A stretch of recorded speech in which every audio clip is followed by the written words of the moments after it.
કચ્છના વાગડ પંથકના પ્રવેશદ્વાર સમાન રાપર તાલુકા પંચાયતની 24 બેઠકો માટે આજે યોજાયેલી મતગણતરીમાં રસાકસી અને રોમાંચનો અનોખો સંગમ જોવા મળ્યો હતો। રાપર તાલુકા પંચાયતમાં પૂર્ણ ભગવો લહેરાયો છે। તાલુકાની 24 પૈકી 15 બેઠકોના જાહેર થયેલા પરિણામોમાં ભાજપને 13 સીટ મળી છે। કોંગ્રેસને 2 અને આમ આદમી પાર્ટી આડેસરથી ખાતું ખોલાવ્યું છે। મહત્તમ સીટ મળતા તાલુકા પંચાયત પર ભાજપનો કબજો કરી લીધો છે। બપોર સુધીમાં 24 પૈકી 15 સીટની ગણતરી હાથ ધરવામાં આવી હતી। 9 સીટ પર ગણતરી ચાલુમાં છે। તેમજ જિલ્લા પંચાયતની તમામ 5 બેઠક પર કમળ ખીલ્યું હતું। ગત ટર્મમાં 24માંથી 21 ભાજપને અને 3 બેઠક કોંગ્રેસને મળી હતી। રવિવારે થયેલા 57.18% જેટલા સાધારણ મતદાન બાદ આજે જ્યારે મતપેટીઓ ખુલી ત્યારે 24 બેઠકો પર નસીબ અજમાવી રહેલા 66 ઉમેદવારોના હૃદયના ધબકારા વધી ગયા હતા। અન્ય તાલુકાઓની સરખામણીએ રાપરનું રાજકીય ચિત્ર કંઈક અલગ જોવા મળ્યું હતું, જ્યાં પરંપરાગત હરીફ એવા ભારતીય જનતા પાર્ટી અને કોંગ્રેસ વચ્ચે ખરાખરીનો જંગ જામ્યો હતો। સવારથી જ ગણતરી કેન્દ્ર પર બંને પક્ષોના અગ્રણીઓની સૂચક હાજરી વચ્ચે એક મતના તફાવત માટે રસાકસી જોવા મળી હતી। બપોરના સમયે જ્યારે પરિણામોના આંકડા સ્પષ્ટ થવા લાગ્યા ત્યારે અનેક બેઠકો પર હાર જીતનું અંતર એટલું સામાન્ય હતું કે છેલ્લી ઘડી સુધી વિજેતાનું નામ નક્કી કરવું મુશ્કેલ બની ગયું હતું। કોંગ્રેસના ઉમેદવારોએ આ વખતે જોરદાર લડત આપતા ભાજપના ગઢમાં ગાબડા પડવાના પ્રયાસો કર્યા હતા, જેને કારણે રાપરનું પરિણામ સમગ્ર જિલ્લામાં ચર્ચાનું કેન્દ્ર બન્યું છે। અનેક બેઠકો પર સામાન્ય મતોના તફાવતથી ઉમેદવારો વિજેતા જાહેર થતા ગણતરી કેન્દ્રની બહાર ઉભેલા સમર્થકોમાં ક્યારેક ઉત્સાહ તો ક્યારેક નિરાશાની દ્રશ્યો જોવા મળ્યા હતા। જો કે વિજયી ઉમેદવારોના નામ જાહેર થતાની સાથે જ તેમના સમર્થકોએ ફુલહાર અને અબીલ ગુલાલની છોડો વચ્ચે વિજયના નાદ ગજવ્યા હતા। રાપર તાલુકાના અંતરિયાળ ગામડાઓના પ્રતિનિધિઓ ચૂંટાતાની સાથે જ વાગડની ધરતી પર રાજકીય ગરમાવો વધી ગયો છે।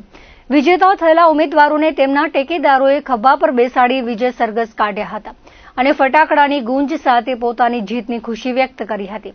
કોંગ્રેસના મજબૂત દેખાવને કારણે આ વખતે રાપર તાલુકા પંચાયતનું સત્તાવાર માળખું કેવું રહેશે તે જોવું રસપ્રદ બનશે।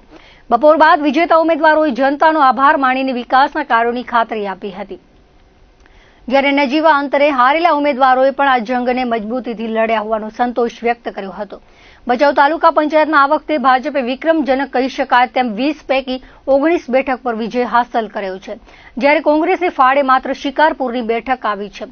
ભચાઉ તાલુકા પંચાયતની બેઠકો માટે આજે હાથ ધરવામાં આવેલી મતગણતરીના અંતે રાજકીય ચિત્ર સ્પષ્ટ થઈ ગયું છે। ભચાઉ તાલુકા પંચાયતની કુલ બેઠકો પૈકી 3 બેઠકો પર ભારતીય જનતા પાર્ટીએ અગાઉથી જ બિનહરીફ વિજય મેળવીને પોતાની પકડ મજબૂત કરી લીધી હતી, જેના કારણે આજે બાકીની 17 બેઠકો પર થયેલા મતદાનના પરિણામો પર સૌની નજર ટકેલી હતી। રવિવારે યોજાયેલા મતદાનમાં આ વખતે ગરમીનો પારો ઊંચો રહેતા અને લગ્નગાળાની સિઝનની ભરમાર હોવાને કારણે મતદાનની ટકાવારી પર તેની સીધી અસર જોવા મળી હતી। ભચાઉ તાલુકાના ગ્રામીણ વિસ્તારોમાંથી આવેલા સમર્થકોમાં પણ ભારે ઉત્સાહ જોવા મળ્યો હતો।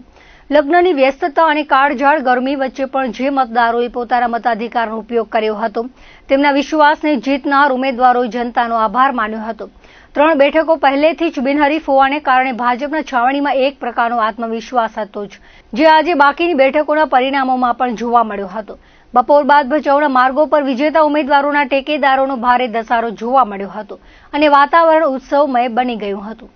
મોટી ચિરઈ પર ભાજપના ઉમેદવાર નિલંબા મેહુરધ્વજસિંહ જાડેજા, ચોપડવા લક્ષ્મણ વાલજી રબારી અને મોરગર બેઠક પર ભરતસિંહ નટુભાઈ જાડેજા અગાઉ બિનહરીફ થયા હતા। આજે આધોઈ 1 સીટ પર ભાજપના ગીતાબેન અમરતલાલ ભટ્ટી, આધોઈ 2 સીટ પર અમરતબેન હિતેશભાઈ કોલી, બરોડિયામાં ઉપેન્દ્રસિંહ જસુભા જાડેજા, ચોબારીમાં સીતાબેન રણછોડીલા 900 થી વધારે મતે વિજેતા થયા હતા। ધોળાવીરામાં મહાદેવાભાઈ રણમલભાઈ ચાવડા, લલિયાણામાં રણછોડભાઈ કાનાભાઈ પટેલ, સામખિયાળી 1 સીટ પર ભાજપના નિખિલ અંબારામ સુંબળ વિજેતા થયા હતા।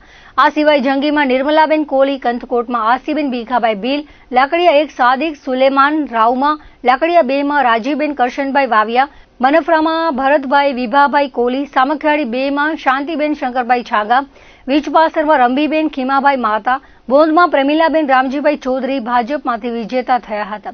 આ સિવાય શિકારપુર બેઠક પર કોંગ્રેસના નેતા અને ભચાઉ શહેર કોંગ્રેસ પ્રમુખ એવા મનજીભાઈ રાઠોડ વિજેતા થયા હતા। ગત વખતે ભાજપને 20માંથી 16 અને કોંગ્રેસને 4 બેઠક મળી હતી। જિલ્લા પંચાયતની વાત કરીએ તો આધોઈ, ચોબારી અને સામખિયાળીમાં પણ ભાજપનો વિજય થયો હતો।